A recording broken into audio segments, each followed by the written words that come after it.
Hola, ¿cómo están? Bienvenidos a Hatla, psicólogos. Hoy se encuentra con nosotros Pamela, Laura, Alejandra y David. Tenemos un tema muy interesante que es el duelo.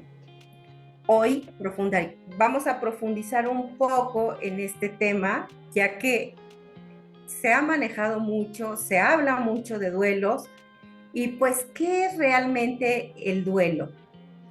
Y desde nuestro punto de vista, en especial el mío, pues es algo natural, es algo emocional por una pérdida de alguien o algo significativo en la vida de una persona. El duelo puede manifestarse de diferentes maneras y afectar de una forma en particular a cada uno.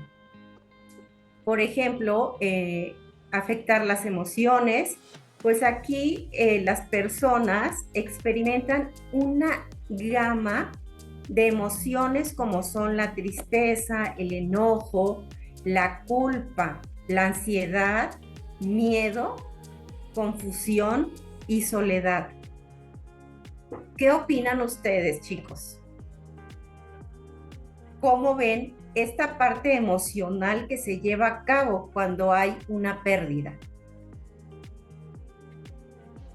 Fíjate, Bueno, si bien empezamos hablando como de esto que manejas en lo que es el duelo, pues traigo con mucho a colación esta parte que se maneja con Nancy O'Connor, ¿no? Que son las etapas del duelo, que es la negación, que es la negociación, la ira, la aceptación, que si bien tienen como cierto orden, nunca se vivencian en el orden, ¿no? Hay alguien que puede aceptar de inmediato la pérdida de alguien, pero tiempo después empieza esta negación, negar que algo le falta, ¿no? Hablando desde la pérdida, ¿qué es tanto la pérdida? Porque, bueno, bien lo decías, el duelo viene siendo como la pérdida de algo, no eso que se nos fue, y no nada más existe un duelo de persona, de algún muerto, puede ser un duelo por una casa, por un carro, por algo que estás perdiendo. Y entonces aquí la cuestión es cómo superar las pérdidas y qué es lo que te lleva, porque lo ponemos en un ejemplo muy claro, sería cuando alguien pierde dinero, ¿no? Empieza como ese enojo, como esa, ay, por favor, ¿no? Esa negociación de, si alguien me lo regresa, juro que lo voy a cuidar más y que no sé qué, el enojo de por qué no lo guardé bien, o si me lo robaron, si me lo sacaron, y poco a poco, como conforme vayan haciendo sus defensas o esta parte emocional de la persona, pues va aceptando que algo pasó, ¿no? Que algo perdió. En la pérdida de un ser, hasta de una pareja, no porque se muera, sino porque hubo una ruptura amorosa, en la pérdida de una amistad, ¿no? De una mascota. Todo va a implicarnos un duelo desde cualquier punto, ¿no? Hasta la parte de la pérdida del trabajo. ¿Qué es lo que vamos manejando ahí? ¿Cómo se va manejando? ¿Qué es lo que la persona va a generar? Todo esto, todo esto que ha construido en su personalidad para poder salir adelante, para que ella misma pueda generarse este fortalecimiento emocional y pueda reconciliarse con esa pérdida y pueda aceptar. Porque una de las grandes problemáticas de los duelos es cuánto tiempo es un duelo patológico y cuánto tiempo es un duelo normal, ¿no? Y ahí hay como una contradicción. Yo podría decir, bueno, ¿quién puede decirnos cuánto tiempo tienes que sufrir por alguien? ¿No? ¿Cuánto tiempo tienes que sufrir por la muerte de alguien? ¿Quién puede decir que es un año? Digo, la psiquiatría, si lo manejamos desde la psiquiatría, pues 6 meses a un año es un duelo normal, después de un año ya es un duelo patológico. O la realidad es, ¿quién puede decir cuánto tiempo te dura la pérdida? ¿Quién puede manejar tu propio dolor? ¿No? Nosotros como en la psicoterapia aquí en HeartLab, pues nosotros es lo que vamos manejando con el paciente, poco a poco esas pérdidas, poco a poco que él vaya reconstruyendo esa falta para que pueda manejarla, para que pueda salir adelante, para que pueda superarla, si podemos llamarlo así. Entonces en esta parte sería como el, ¿qué es lo que realmente se necesitaría o por qué se provoca, ¿no? Y me imagino esta parte ahorita, ¿qué es lo que pasa con estas fechas que estamos viviendo, ¿no? 2 de noviembre, Día de Muertos, ¿no? ¿Qué tanto podemos hacer un duelo normal o no patológico, como lo diría la psiquiatría, donde cada año recordamos nosotros a nuestros muertos? Si nos vamos muy estrictamente a un DSM-5, pues estamos teniendo todo México, podría decirte, tiene un duelo patológico, no acaba de superar la pérdida, donde cada año la festeja, ¿no? Cada año la vuelve a ver y cada año la tiene cerca. Entonces, yo creo que, no sé ustedes qué opinen, pero yo me quedo con esa parte, ¿no? ¿Quién puede realmente definir el tiempo que tiene que durar un duelo? ¿Cómo podemos manejar o decirle a un paciente, ya tienes un año, entonces ya tienes un duelo patológico, ya te voy a medicar, ya necesitas estar internado, ¿no? ¿Cuál sería como las etapas que realmente nosotros podríamos dar como herramientas a las personas que nos ven para saber que ya tienen un duelo que realmente puede ser medicado, ¿no? ¿Qué es lo que debería pasar? ¿Una depresión? No sé, ¿qué es lo que ustedes opinan?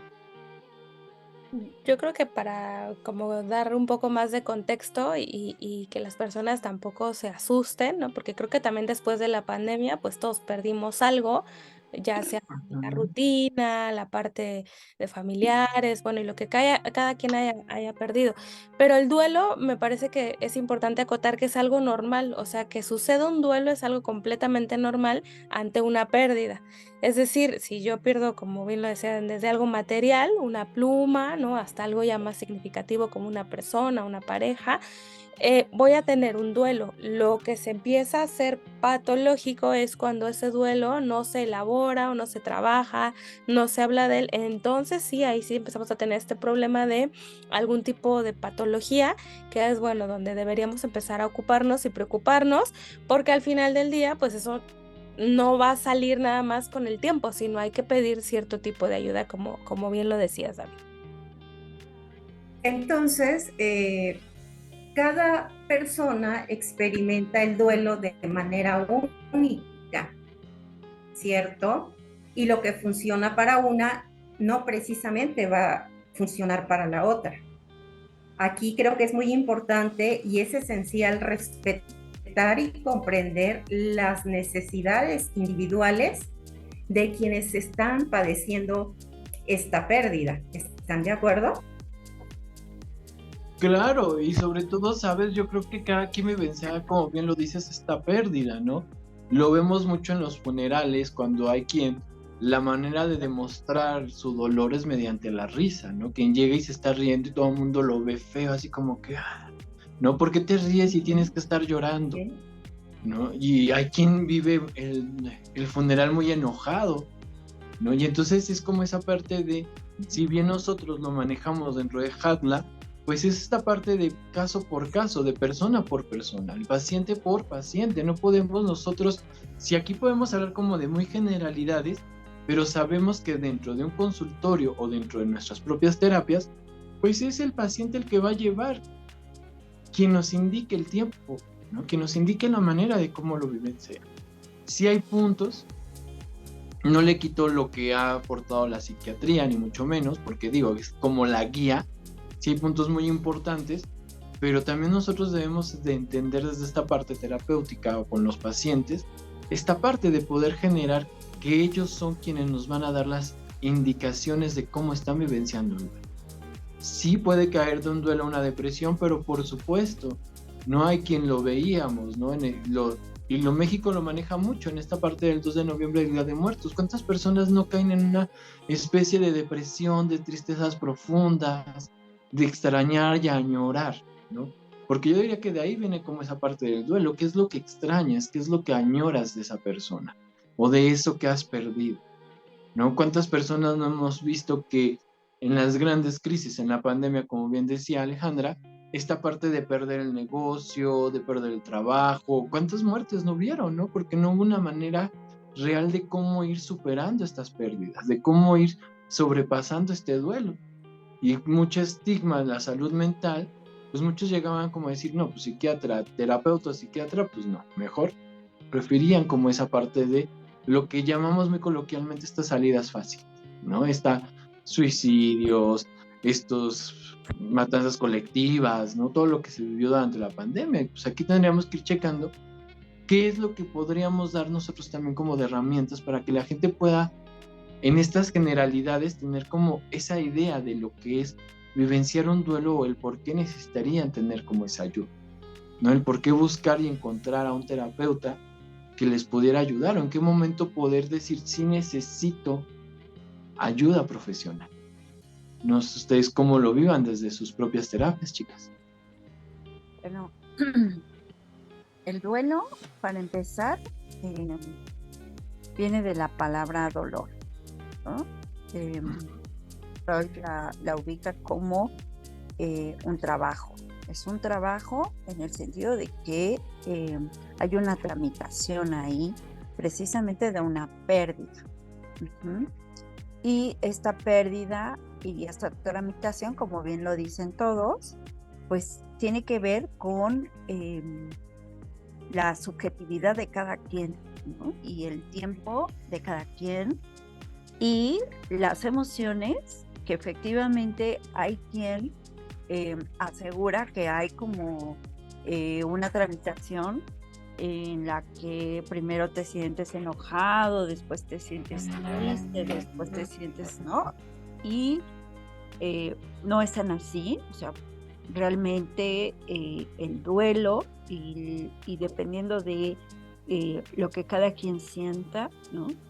Se va tramitando y yo lo miro como un camino, ¿no? El cual es solitario, y solitario en el sentido de que efectivamente si uno pierde a un padre, ¿no? Por ejemplo, para mí no va a significar esa pérdida igual que para una hermana mía tal vez. ¿Por qué? Porque cada una, ¿no? va a vivir esa pérdida de ese padre de la manera en cómo fue esa relación con cada quien.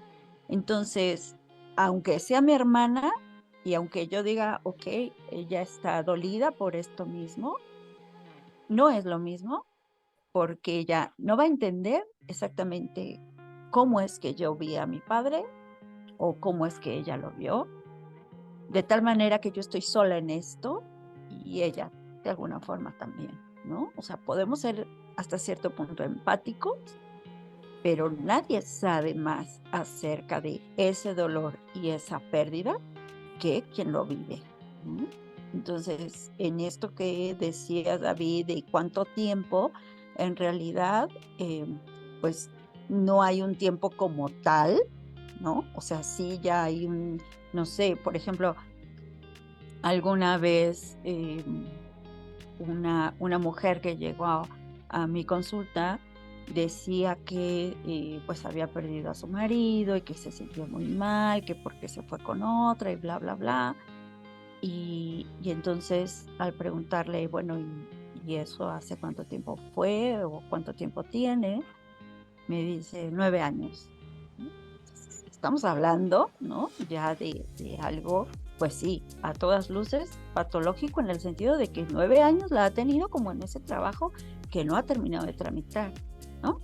Porque al final, bueno, es un trámite, es una tramitación que no es, creo que va más allá, no es solamente el tramitar la pérdida de esa persona, sino la pérdida también de uno mismo en el sentido de lo que fui yo con esa persona. A mí me gustaría acotar algo respecto a lo que estás mencionando, Lau. Creo que mucho de lo que tiene que ver de las resistencias para ir a psicoterapia a tratar un duelo tiene que ver con la idea de que tramitar el duelo y superar el duelo significa olvidar, cuando en realidad no estás olvidando, ¿no? Por ejemplo, hablaba David de una situación de fallecimiento, ¿no? De pérdidas de seres queridos, qué sé yo, ¿no? Y no necesariamente creo que sea olvidar el tener que pasar por eso, por ese proceso, ¿no? Que como bien dices es un proceso pues, doloroso en el que está definido por ciertas etapas, aunque no van en orden, cada quien las vive de forma diferente, pero el hecho de que pasemos por esas etapas no es significado de que se está olvidando al ser querido. Entonces creo que tiene que ver mucho con esa resistencia, ¿no?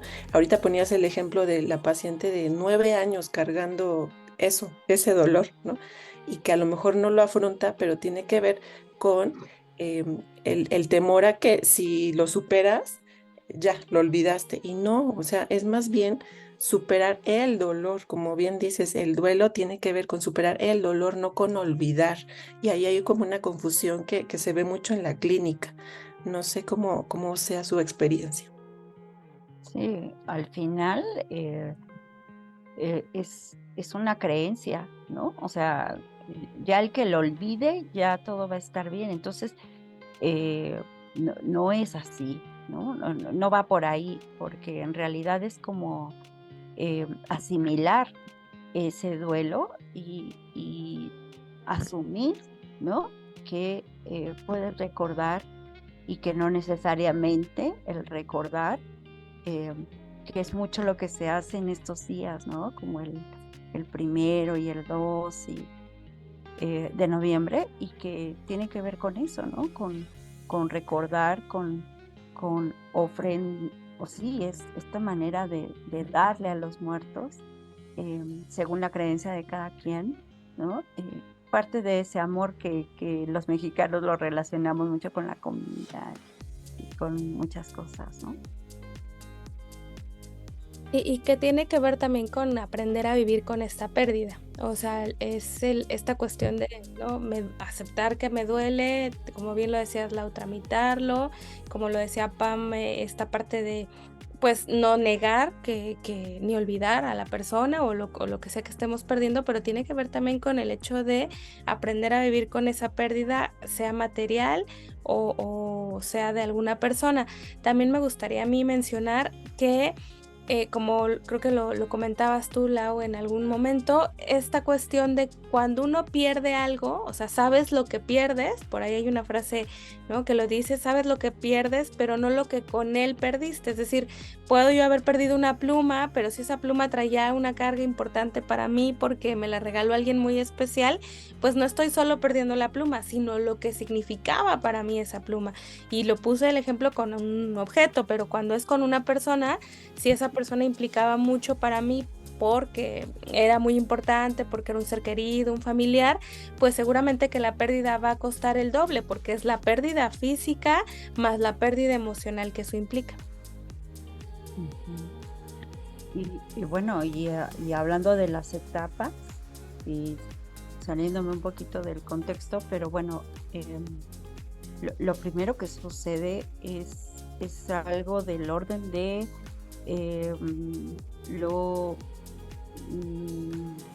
¿cómo le llamaremos? Lo exabrupto de la situación, ¿no? O sea, es algo que te sobrepasa porque de momento es pues incredulidad, ¿no? O sea, no lo puedes creer. Y además eso es muy importante para la psique porque es una manera de protegerla, ¿no? Es una manera de poder irlo asimilando. Por eso en un principio entras como una especie de shock y hay quien se ríe o hay quien dice, no es verdad lo que está pasando, pero eso es realmente parte de la tramitación y de lo que se da en el primer momento, ¿no? Porque de no ser así, entonces, dependiendo del grado, pues, de la pérdida, pero puede significar algo muy, muy difícil para asimilar para la psique. Uh-huh. Sobre todo, yo complementaría ahí esa parte de depende cómo se da la pérdida, ¿no? Porque no es lo mismo, si lo hablamos desde un duelo de una persona, no es lo mismo que alguien fallezca en un accidente espontáneamente que no se ha esperado, a una persona, a un padre que ya está enfermo y ya por la edad también vamos como tramitando esa parte de que sabemos que va a llegar a esa etapa, ¿no? A alguien también que por una enfermedad, ¿no? Yo diría que sí va siendo como esa parte que bien lo dice Lau, en esta parte de cómo también asimilarlo, cómo transitarlo a partir de cómo se va a dar la pérdida, ¿no? Porque cuando son muertes espontáneas, pues lógicamente las pérdidas son muy grandes, ¿no? Desde cuando son accidentes, de que va la familia de viaje en un accidente de carretera y mueren los papás o mueren los hijos, pues para toda la familia es algo muy, muy impactante y es un tramitar horriblemente doloroso para las personas. Entonces yo diría que ahí también entra en juego esa parte, ¿no? ¿Cómo se va a dar la pérdida? No lo hablaba con lo de la pandemia, con lo mejor lo del trabajo, ¿no? No es lo mismo que uno vaya pensando en cambiar de trabajo a que por situaciones que no estaban previstas nos digan, ¿sabes qué? Bye, ya no hay trabajo porque pues hay pandemia, ¿no? Y mucha gente por eso también quedó en esa parte, en esos shocks, en esas partes de generarse como estas, transitar tan difícil esta parte de las pérdidas, ¿no? Estos duelos tan largos, porque muchas veces no acabábamos ni siquiera de entender qué pasaba. No sabíamos que iba, pues mismamente la pandemia, ¿no? Esta pérdida de la libertad, el poder salir a la hora que tú quisieras, como tú quisieras, en el momento que tú quisieras, y fue como perder la libertad, porque todo el mundo nos enclaustramos y después era como, y bueno, ¿y ahora qué hago? ¿No? ¿Cómo voy a salir? ¿Qué hago? Mucha gente que se quedó encerrada, pues aumentaron por eso muchos casos de violencia y más, ¿no? Porque era como nunca convivíamos, porque todos nos la pasábamos trabajando en la calle y de repente fue 24/7, se pierden 2 fuentes de empleo, los hijos siguen consumiendo, pues es como esa parte, como bien dices, ¿no? ¿Cómo se transita a partir también de qué tan esperado o inesperado fue esa parte? ¿Qué tan doloroso o no doloroso puede ser a partir de lo esperaba o no lo esperaba? ¿No? Como que hay cierto punto en el que efectivamente, ¿no? Por decir algo, un familiar que uno ama y que va perdiendo la salud, por ejemplo, ¿no? Y entonces uno se va preparando de alguna forma para perder a ese ser amado. Pero no lo sé, creo que ahí pienso que sí habrá como cierto trabajo y que muchas personas luego como que dicen, ay, ¿cómo es posible que yo ya no llore, ¿no? Por esto que pasó, si, no sé, por ejemplo, en un divorcio, ¿no?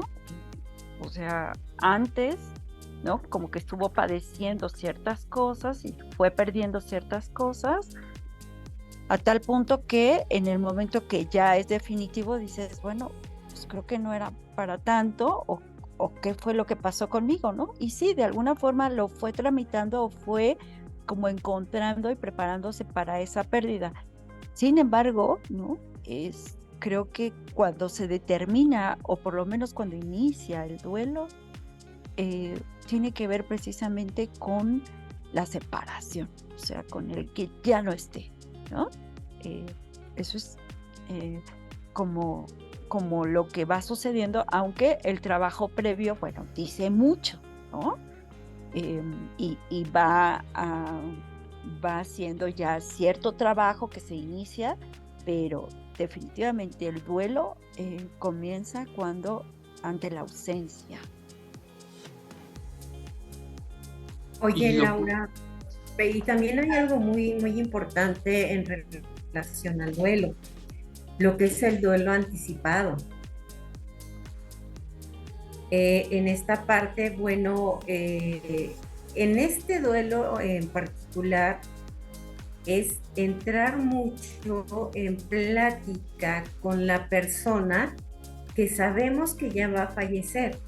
Hablo, por ejemplo, de un paciente con cáncer terminal, donde tú como terapeuta y paciente tienes que empezar a ver de una forma clara y explicarle, en este caso al paciente, a qué es lo que se está enfrentando, de manera de que él empiece a aceptar su propia muerte. Y esta parte es muy, muy dolorosa tanto para ti como terapeuta como para el paciente. Y bueno, en este duelo anticipado, pues bueno, creo, no sé si alguno de ustedes lo haya experimentado, el dolor que implica también para la familia, que ya saben lo que va a pasar y muchos todavía se resisten. No sé si a alguno de ustedes ya les ha tocado este tema. Fíjate que sí es un tema bien fuerte. No me tocó a lo mejor directamente con el paciente, como bien lo dices, a lo mejor el que iba a fallecer, pero sí con los familiares, ¿no? En algún momento traté a una mamá de una chiquita de 4 o 5 años que le habían, tenía una enfermedad crónica degenerativa, no recuerdo cuál, pero le habían dado como ciertos años de vida, ¿no? Le habían dado hasta los 7 años de vida y tenía 5. Entonces sí era una parte muy fuerte para la mamá estarlo trabajando, ¿no? Trabajar ya esa pérdida de esa hija. Y no nada más era como la pérdida de la hija, era la pérdida misma de la propia salud de la madre, ¿no? Porque si bien podemos quedarnos como en la parte del enfermo, pero los cuidadores también tienen como ciertos movimientos emocionales bien importantes, que muchas veces se dejan de lado por enfocarse uno en el enfermo, ¿no? Entonces yo creo que esa parte de los duelos anticipados es como una parte bien interesante, porque se puede manejar una gran culpa ahí, ¿no? Desde muchas veces lo podemos ver en los hospitales, ¿no? Cuando los pacientes ya llevan con mucho tiempo internados, pues ya los familiares luego ya no quieren quedarse a cuidarlos, ya hay como ciertas problemáticas y empiezan como estos deseos de, pues ya debería de morir, ¿no? Entonces, sí es como muy fuerte porque se pueden manejar muchas culpas. Entonces, sí es como generar como un cuadro o como una contención familiar donde podamos explicar cómo va a ser el proceso, ¿no? Y que realmente cuántos familiares se van a comprometer con el mismo proceso. Porque el punto aquí va a ser ese, ¿no? En estos duelos anticipados es qué tanto también yo me puedo comprometer y qué tanto estoy listo hasta para mi propia muerte. Porque ahí hablaríamos también de esa parte, ¿no? ¿Cómo se va a significar mi propia muerte? ¿Cuál es el significado de mi muerte? Y entonces ahí empezamos a cómo le vas a ayudar a ese paciente, bien dicho o mal dicho, cerrar como estos ciclos, ¿no? Todo eso que tiene pendiente, empezarlo a cerrar hacia esa propia muerte, a que pueda todo solucionarlo antes de irse, ¿no? Y que también no sea esa parte de sentirse como culpable de decir, bueno, como ya me voy a morir, pues entonces ya tengo que hacer todo eso y entonces la culpa es porque los familiares le dicen, es que tú ya te quieres morir, por eso estás arreglando todo. Entonces sí es un tema bien complejo de cualquiera de los dos lados, ¿no? Pero sí es como muy importante en algún momento poderlo manejar, ¿no? Porque la pérdida, el duelo por la salud, yo creo que si no hemos hablado tanto ahorita de ello, pues también es sumamente agresivo y sumamente importante para la propia persona, el verse uno enfermo, el significarse enfermo, pues no es sencillo. No es sencillo que alguien diga yo tengo cáncer o tengo diabetes y me voy a morir de eso. O voy a tener que dejar de comer eso porque entonces ya tengo tal enfermedad. Y ahí está como el punto, ¿no? ¿Qué es lo que entonces tendríamos que Claro. significar esta propia muerte? Sí, y fíjate que yo creo, a reserva de algo que ustedes quieran incrementar, la comunicación abierta aquí va a ser muy importante, porque la tienes que tener, creo que en este caso con la persona ya terminal, una plática sincera, donde puedan hablar tranquilamente de la enfermedad, que la persona pueda ser reconfortada, tanto tú como terapeuta, el paciente, y sobre todo tener conversaciones sobre sus propios deseos, ¿no? Lo que él siente, los asuntos que tiene pendientes precisamente, y la comunicación puede proporcionar una sensación de cierre, en este caso para la misma persona que está en fase terminal. Y yo creo que sobre todo para ambas, para el cuidador y para el paciente, pues creo que pueden llegar a expresar su amor y su gratitud, ¿no? Que esto puede ser muy reconfortante en este caso para la persona que está por morir. No sé qué opinen. Fíjate, ahora que ahorita que estabas mencionando eso, yo vería los duelos anticipados de los que habla David como también con su lado positivo, ¿no? Porque, por ejemplo, por un lado está la parte del dolor, ¿no? De la pérdida, pero también está la posibilidad de los cuidados paliativos. Y estos dan la posibilidad justo de eso, de despedirse, ¿no? O sea, no todo puede ser tan doloroso, ¿no? Si tienes tiempo de despedirte y de tramitar, ¿no? Vamos a decirlo de algún modo, este fin de algo, ¿no?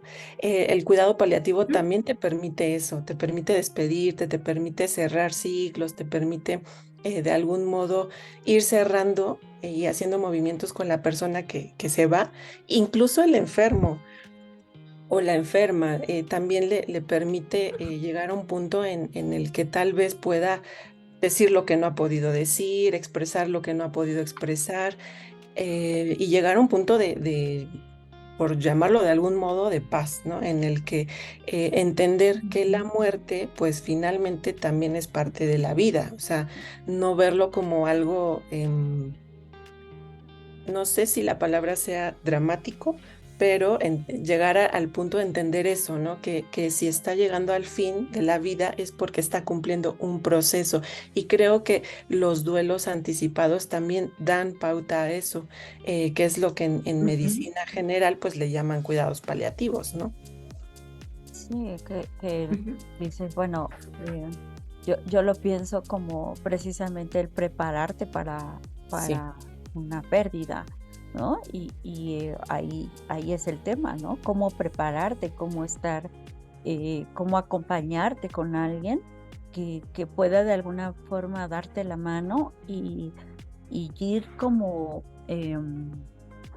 pues sí, abriendo situaciones, abriendo cuestiones como muy importantes, tanto para ti como para la persona que se va, ¿no? Y poder entonces, en una clara comunicación, como decía Sara, eh, pues terminar, ¿no? O quedar lo más serenamente posible que se pueda, porque yo no creo que haya como una totalidad, aunque eh, he estado en algún momento presente con personas que dicen, sí, la verdad es que yo me siento tranquila, me siento bien, aún con el dolor de perder a mi ser querido.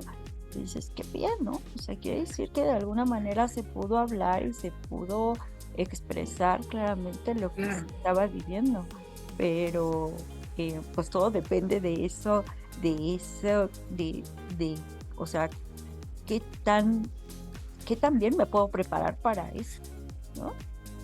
Para perder a alguien independientemente o a algo, ¿no? No lo sé.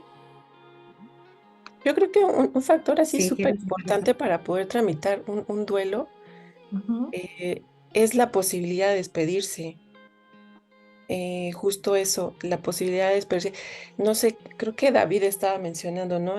Un escenario más como, pues, de un accidente o cosas así, cosas inesperadas, ¿no?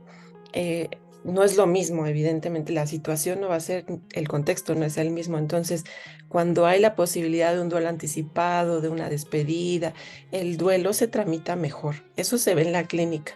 Em, Se tramita de una manera más, no sé, tal vez dura menos, es menos doloroso, igual implica los mismos procesos, ¿no? Pero pienso que no es lo mismo cuando hay la posibilidad de despedirte de la persona, cuando te vas anticipando a la pérdida del trabajo o de otras cuestiones, ¿no? Pienso que eso es algo importante, el tener la posibilidad de despedirse finalmente va a ayudar al individuo, ¿no? A cerrar más fácil el ciclo. Y que fue algo de lo que en pandemia, pues desafortunadamente no pudo suceder para muchas personas, ¿no? No tuvimos Exacto. estos rituales, hubo gente que no se pudo despedir y que bueno, seguramente que eso hace que muchas personas estén atoradas en su proceso de duelo porque pues la pandemia realmente no permitió hacer desde como lo que decimos culturalmente hablando estas celebraciones de bueno, un funeral, acompañarte, entonces seguro que habrá más de uno por ahí atorado en algún proceso de duelo. Fíjate que Pues ahorita que simplemente va, adelante, Pam, adelante. es que ahorita con lo que comentaba Sale, yo pensaba en las personas que perdieron algún familiar dentro de un hospital y les entregaron cenizas. O sea, ni siquiera un cuerpo para ver, para hacer el ritual del velorio. O sea, fueron cenizas, es una cuestión muy fuerte, una cuestión, o sea, no ves a la persona, te queda nada más la imagen, el fantasma, ¿no? Por decirlo así, la imagen, el imago de tu ser querido, ¿no? Entonces, qué fuerte, ¿no? Lo de la pandemia fue una situación bien complicada para muchas personas. Claro, y yo Oigan, las... adelante, David, adelante. Bueno, yo las escuchaba y creo que parte importante que lo que podríamos decir o como lo que yo podría agregar sería esta parte de la necesidad de hablar, ¿no? Creo que el buscar una ayuda profesional, el acercarse con un psicólogo, pues puede apoyar eso, ¿no? La necesidad y el poder hablar todo eso que puedes sentir, ¿no? Porque no es lo mismo que aunque tengas un duelo anticipado, lo hables con un terapeuta a que lo hables con tu enfermo, ¿no? Entonces yo creo que esa es una de las grandes partes en las que podríamos generar como este apoyo también, ¿no? Esta invitación a quien nos pueda estar viendo de si necesita hablar algo, apalabrar algo, pues puede acercarse con un profesional. Siempre hay necesidad de decir cosas que a lo mejor ante la sociedad se pueden ver muy mal, pero que también son cosas que llegamos a sentir, ¿no? Que tenemos a lo mejor de tanta desesperación algún deseo que nos pueda generar después culpa, ¿no? Como estos deseos de cuando hay una enfermedad ya de muchos años que el cuidador ya se siente cansado, pues también existe un deseo de muerte, ¿no? Pero y eso también existe y es algo que lo podemos apalabrar y que al apalabrarlo con un profesional y no con alguien que nos juzgue, va a cambiar completamente la visión. Porque todos somos seres humanos, todos nos cansamos. Todos tenemos, a veces, pongámoslos así, ¿no? Estos deseos malos que la gente lo pueda ver o estas críticas por las que les tener algún deseo que la gente pueda criticar. Pero también lo siente. Todos en algún momento hemos deseado algo así. Pero la diferencia es dónde lo dices. O lo dices con un experto que te va a escuchar y te va a ayudar a transitarlo, a cambiarlo, a arreglarlo, a saber el por qué viene. O lo hablas con algún amigo o amiga o con alguien que te escuche y que te va a juzgar. Yo diría que esa es la importancia de nosotros como equipo, ¿no? Nosotros como parte del equipo de salud mental, de salud, esa es la parte importante, que la gente pueda llegar y expresar lo que siente indiscutiblemente y sin mirar a que va a ser juzgado, ¿no? El que se puedan arriesgar a entrar a una terapia y darse cuenta que pues muchas veces nunca va a ser igual el proceso de una persona o de otra.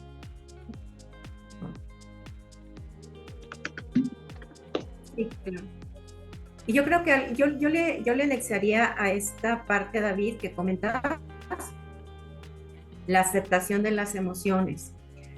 O sea, reconoce y acepta tus emociones, incluso por dolorosas e incómodas que éstas sean. No te juzgues, porque a veces tendemos más bien a juzgarnos, ¿no? Y pues esto no es válido cuando estamos en este proceso doloroso. Y esto yo creo que lo vemos mucho en la clínica, ¿no? Cuando llega algún paciente con todas las culpas del mundo, ¿no? Que solo existen en su interior. ¿Sí me explico? Sí, claro, esta parte, ¿no? Yo diría que, no sé, en esta parte de las emociones, pues todos tenemos emociones positivas y negativas y podríamos juzgarlo de esa manera, ¿no? Todos podemos tener a veces cosas que nos puedan causar más culpa y cosas que nos puedan causar más placer. La cuestión de esto es en qué momento y cómo las vas a palabrar, cómo las vas a decir y cómo las vas a vivenciar. Porque puede ser lo mejor o lo peor, pero la cuestión va a ser cómo lo vas a vivir a partir de tu propia experiencia y tu propia estructura de personalidad, ¿no? Tu propia, decía, no me acuerdo quién decía hace rato, ¿no? Desde esta parte psíquica que cada uno tiene, que cada uno construye. Y ahí está el punto. ¿Qué tanta fortaleza o no fortaleza tenemos? Pues va a depender de tu construcción, de tu personalidad, de de tu propia historia. Pero todas las emociones son válidas. El punto es dónde y con quién las digas. No, y sobre todo que te escuches a ti mismo, ¿no? Porque en realidad creo que parte de la terapia pues es eso, ¿no? Donde poder aprender a escucharte y al final comprenderte, ¿no? Porque yo digo, bueno, la culpa, sí, efectivamente es algo muy complejo que no necesariamente es o no es, ¿no? No necesariamente no es, vaya, puede ser, y puede ser que esa persona tenga que hacer tal introspección para llegar a pues a cierto juicio propio, ¿no? Como para sentirse mejor o comenzar a hacer algo con eso. Entonces, bueno, creo que también es parte de escucharse a sí mismo, ¿no? Sin ser juzgado, sin temor a que nadie más lo juzgue, ¿no? Ya de por sí vienen así, ¿no? Con esa idea, pues, ¿no? Cuanto más. Yo diría que esa sería una buena parte, ¿no? El escucharte. Creo que si podemos hablarlo desde nosotros mismos, como terapeutas o como especialistas en salud mental, pues es como una guía, ¿no? A enseñar al paciente a escucharse a sí mismo. Que no es lo mismo que estarse rumiando todo el tiempo en la cabeza, ¿no? Que eso es lo que hacemos siempre, ¿no? Siempre estamos como, no, sí, que no, que... Pero en realidad al escucharse, bueno, pues es eso, es apostar a que la palabra en sí puede ayudar muchísimo, pues a aclarar las cosas en uno mismo primero, ¿no? Para poder después, pues, salir al mundo. Escucharse y validarse, ¿no? O sea, validar lo que estás sintiendo, porque muchas veces está esta cuestión de la negación de no, yo no siento eso, no, estoy muy bien, todo va a salir bien, y no valida realmente la emoción. Entonces yo creo que a eso de escucharse yo le agregaría el validar. Si te sientes triste, te sientes triste. O sea, si te sientes mal, ¿no? Que dejar que fluya, ¿no? Porque la mejor manera de superar ese estado anímico, pues es reconociéndolo primero, ¿no? Y por eso es importante pues que un profesional de la salud mental te acompañe, porque pues si no al final del día vuelve a ser solamente el darle vueltas y no hay como que alguien con otros ojos te devuelva lo que a lo mejor a veces no alcanzamos a ver. Y yo diría más que otros ojos, con Sí, otros claro. oídos. Con otros oídos. Alguien que te escuche también. Y que te puedan Entonces, mirar. podemos decir que hay varias acciones que pueden ayudar a mejorar esas emociones de manera saludable, sobre todo en este caso de los duelos, ¿no? Y bueno, aceptar estas emociones, reconocerlas, sobre todo esta parte, ¿no? Por muy dolorosas que sean, no juzgarte, no culparte de ninguna manera, que sentir estas emociones es válido, como las sientas, ¿no? No importa. Y sobre todo la comunicación, la expresión verbal puede ayudar mucho a procesar lo que se siente, ¿no? Para poder recibir este apoyo. Dentro de la parte clínica, pues creo que nosotros lo vivimos muy seguido y son algunas de las recomendaciones que podemos hacer en este caso para los escuchas de este video, ¿no? Pues la verdad me da mucho gusto haber tenido esta plática con ustedes, la verdad, expertos todos. Gracias Ale, gracias David, gracias Pam.